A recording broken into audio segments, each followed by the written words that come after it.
नमस्कार दोस्तों, मैं डॉक्टर संजय खाकिल आज आप लोगों के लिए डेटा स्ट्रक्चर की इस सीरीज में एक नया लेक्चर लेके आया हूँ। लिंक लिस्ट के अंदर searching node in single link list कि नोड को किस तरीके से सर्च करते हैं किसी सिंगल लिंक लिस्ट के अंदर, उसके बारे में मैं आप लोगों को बड़ी गहनता से अध्ययन करवाऊँगा। आज इसके बारे में डीपली डिस्कस करेंगे विथ प्रोग्रामिंग कोड। तो दोस्तों, सबसे पहले क्या करेंगे, check whatever the given key is present or not in the linked list। उस चीज़ को चेक करेंगे तो हम एग्जांपल के थ्रू समझते हैं। मुझे एक लिंक लिस्ट दे रखा 10, 20, 30 एंड 40 एक नल वैल्यू। तो 10, 20, 30, 40 इस तरीके से दे रखा है कि एक लिंक लिस्ट है जिसके अंदर ये क्या हेड का काम कर रहा है, 10 एलिमेंट है, ये पॉइंटर ये नेक्स्ट एलिमेंट को रिप्रेजेंट कर रहा है, रेफरेंस दे रहा है ये 20, ये 30, ये 40 और ये नल वैल्यू को रिप्रेजेंट कर रहा है इस तरीके से। अब इसके अंदर क्या है कि इनपुट लिया मैंने 20 एलिमेंट, ये 20 एलिमेंट है, इसको क्या करना है, प्रोग्रामिंग लैंग्वेज के थ्रू सर्च करना है। एंड आउटपुट क्या है, सर्च फाउंड। अगर ये 20 अवेलेबल है तो हमारे को क्या मिल जाएगा एलिमेंट किस तरीके से, इस तरीके का एलिमेंट बन के आ जाएगा 20 नल। और नहीं है, अगर 100 मैं सर्च आउट करता हूँ तो वो क्या दिखाएगा, सर्च नॉट फाउंड। तो इसी चीज़ को हमने प्रोग्रामिंग के थ्रू समझने की कोशिश की है। तो सबसे पहले मैं आपको एल्गो के थ्रू समझाता हूँ, फिर प्रोग्रामिंग कोड से समझाऊंगा। एल्गोरिथम के अंदर हम बात करें तो इसमें क्या होता है, iterate the linked list using a loop. If any node has the given key value return 1, then 3 if the program execution comes out of the loop the given key is not present in the linked list return -1। अब जब हम बात करें इस तरीके की तो हम क्या करते हैं कि सर्च फाउंड करते हैं। अगर कोई भी सर्च करते हैं किसी भी एलिमेंट को और जब रिटर्न मिलता है मुझे 1 मिलता है तो इसका मतलब वो पॉजिटिव है, वो मिल रहा है। और जब नॉट फाउंड होता है तो इसके अंदर रिटर्न मिलता -1 होती है वैल्यू, तो वो हमें मिल नहीं रही है चीज़, वो अवेलेबल नहीं है उस लिंक लिस्ट के अंदर। तो उसी तरीके से हम देखते हैं इंटीजर सर्च नोड, एक प्रोग्राम लिखेंगे तो structured node pointer head equal to int key, एक की के रूप में हम क्या करेंगे, इसका सर्च आउट करेंगे। जब हम की के रूप में सर्च आउट करेंगे तो हम सबसे पहले पॉइंटर एक टेम्प वेरिएबल लेंगे।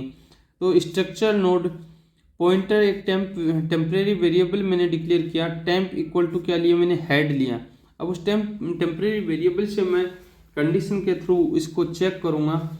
जब मैं इसको चेक करूँगा तो किस तरीके से आएगा, while temp not equal to null value है, then temp equal to temp next value को रिप्रेजेंट कर रहा है टेम्परेरी वेरिएबल।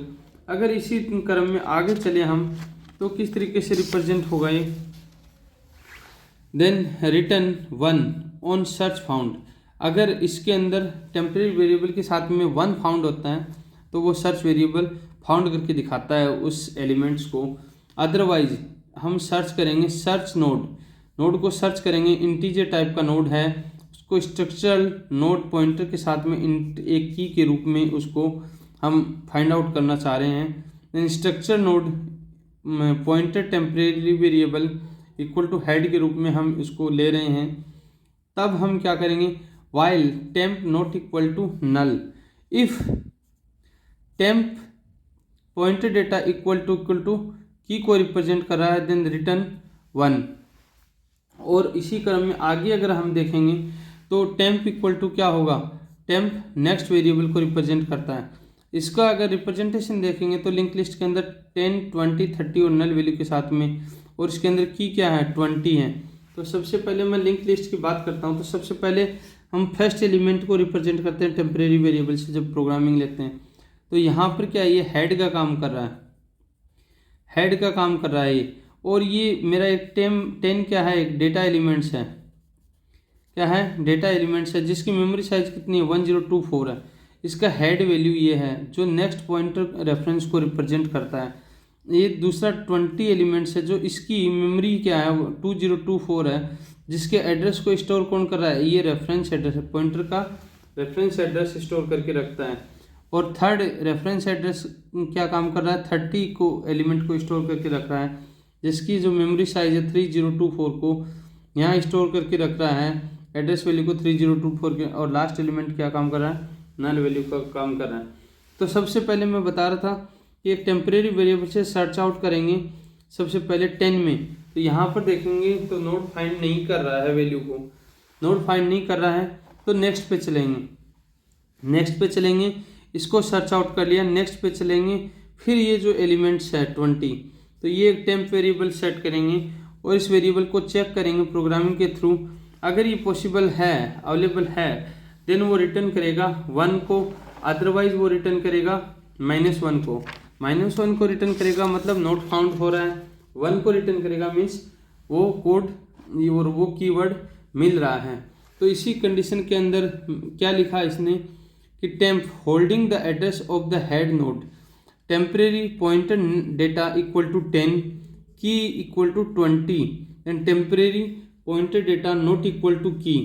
तो जो की है मेरा, की एलिमेंट है 20, वो 10 के साथ में अगर इक्वल टू करता हूँ मैं, तो वो बराबर नहीं है बराबर, तो वो क्या रिप्रेजेंट करेगा, so move the temporary variable to the next node, तो वो अगले के लिए चला जाएगा, तो क्या करेगा, now temporary variable data element equal to कितना 20 है और की साइज भी कितनी है 20 है, देन टेम्प और की इक्वल टू क्या हो गया, की हो गया, टेम्परेरी की और जो एग्जैक्ट की थी डेटा एलिमेंट की, वो दोनों क्या हो गई, बराबर हो गई। तो क्या आ जाएगा, सर्च फाउंड, यानी क्या दिखाएगा, 1 की वैल्यू को रिप्रेजेंट करेगा। अगर नोट फाउंड होगा तो क्या करेगा, -1 को रिप्रेजेंट करेगा।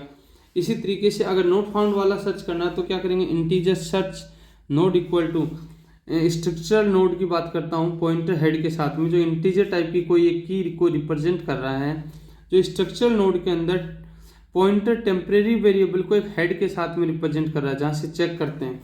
अगर वाइल कंडीशन में लगाऊंगा तो क्या, temporary not equal to null, if temp pointer data equal to key, then return करेगा 1 value, otherwise temp equal to temp next variable और रिटर्न करेगा -1 का मतलब है कि वो नोट फाउंड है,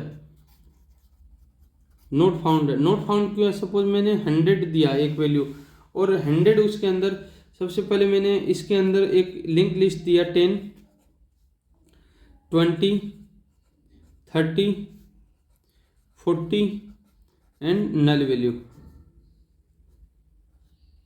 नल वैल्यू को रिप्रेजेंट कर रहा है। अब इसी के अंदर जब इसको फाउंड करना है, मैं 100 की एलिमेंट्स को फाउंड करना है, तो सबसे पहले वो क्या करेगा,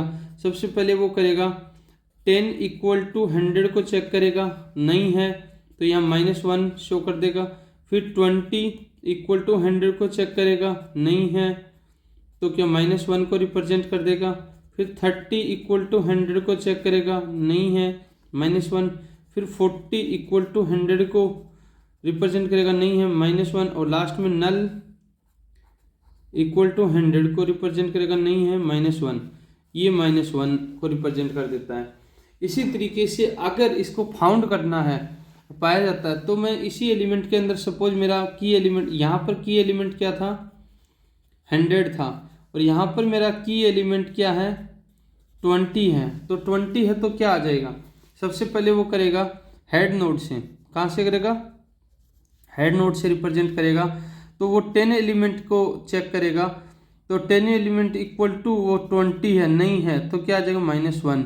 अब 20 एक की एलिमेंट है और 20 मेरी डेटा एलिमेंट्स हैं, तो ये क्या हो रहा है, दोनों बराबर हो रहे हैं, तो यहाँ पर क्या रिप्रेजेंट कर देगा, 1 को रिप्रेजेंट कर देगा। जैसे 1 को रिप्रेजेंट कर देगा तो यहाँ क्या आ जाएगा, फाउंड की एलिमेंट, क्या आ जाएगा, फाउंड की एलिमेंट्स आ जाएगा। यहाँ पर मेरा एक नोड सर्च आउट हो रहा है। तो दोस्तों इसी तरीके से हम लिंक लिस्ट के अंदर किसी भी नोड को सर्च करते हैं, की एलिमेंट्स को हम सर्च करते हैं। तो दोस्तों अगले लेक्चर में मैं लेके आऊँगा आप लोगों के लिए सर्कुलर लिंक लिस्ट और delete node in link list कि किसी भी नोड को हम लिंक लिस्ट के अंदर किस तरीके से डिलीट कर सकते हैं। तब तक दोस्तों आप लोग मेरे साथ बने रहिए, सेफ रहिए, सुरक्षित रहिए और मेरे Sanjay computer classes YouTube channel को आप सब्सक्राइब कीजिए, लाइक कीजिए, फॉलो कीजिए, शेयर कीजिए, कमेंट कीजिए और किसी भी तरीके का सुझाव हो तो आप कमेंट बॉक्स में मुझे कमेंट करके भेजिएगा। नमस्कार।